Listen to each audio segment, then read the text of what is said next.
Good morning from Heartbuilt Construction. I'm coming down Palisades Drive right now. They've gotten this cleaned up substantially. A lot of it's just on the side of the road, but it is in much better condition than it was previously. You can see a bunch of the dirt stacked up here. They got it covered over the weekend from rain. Not sure what their plan is to do with that and all the debris that's stacked up on Sunset down by Will Rogers. Seems to be just sitting there, but as far as Palisades Drive, it is cleaned up, cleared up, and at least off to the side of the road.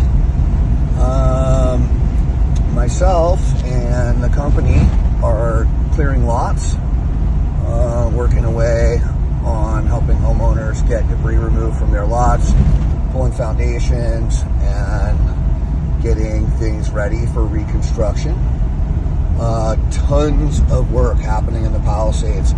I'll make a little video later tonight, but it's kind of nice to be coming home and having some lights flashing, or at least some street lights on. For the last couple of months, it's been very dark and no action at all at night.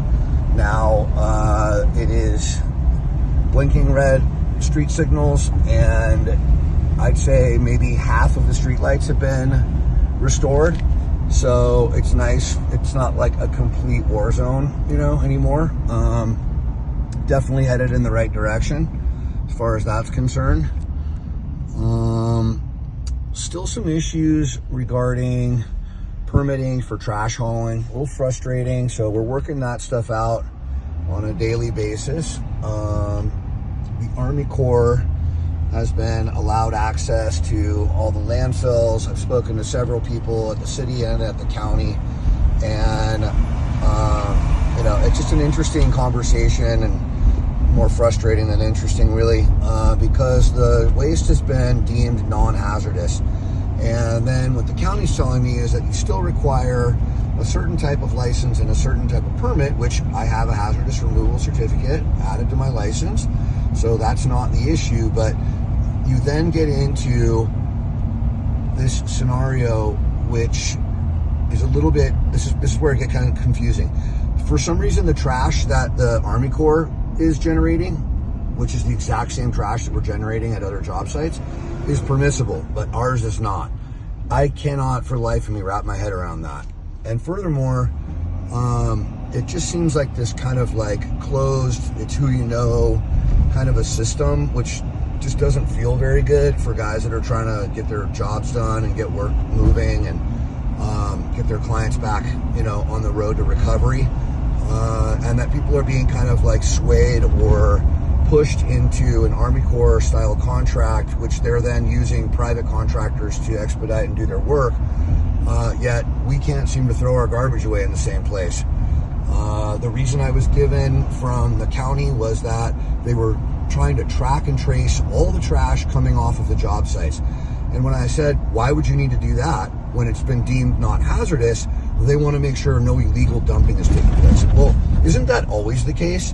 And how does having a bunch of extra obstacles thrown in the way regarding other certifications and nonsense for trash that has been deemed and considered non-hazardous helping in this process in any way? It just feels like another stumbling block, another hurdle to have to jump over, and another way of slowing down private contractors from getting their jobs done. I don't want to be a thorn, and I certainly am not trying to get on any bandwagon or soapbox. I just want to do my job. I just want to get my clients back in their homes and keep things moving, and it's been unnecessarily difficult to do so. No clear answers, no clear lists of what needs to be done in order to get the special permit to haul this non-hazardous waste, but they just want to make sure it's being disposed of properly. To me, it just feels disingenuous and, pardon my language, but bullshit. Anyways, we are working, we are moving, we are following directions, we are seeking out directions, even though that's also very frustrating because there doesn't seem to be any clear directions, and doing everything we can to stay on track, stay positive, and just keep this party moving here. All right. I hope you guys are well, and I will make a nice evening time video so you can kind of see the vibe in town now. It's no longer like a desolate war zone. It is starting to kind of clean up, and we are illuminated as we drive through town now. By no means are we any close to being finished, but at least there's some signals. Like you can see this one blinking right here. Like none of these were working on any capacity just, a week and a half ago. So lots of progress. Things are getting sorted out. Red tape's getting gotten through, and we'll figure it all out. Okay? If anyone needs anything, please feel free to reach out. Hope everyone's well, and talk soon.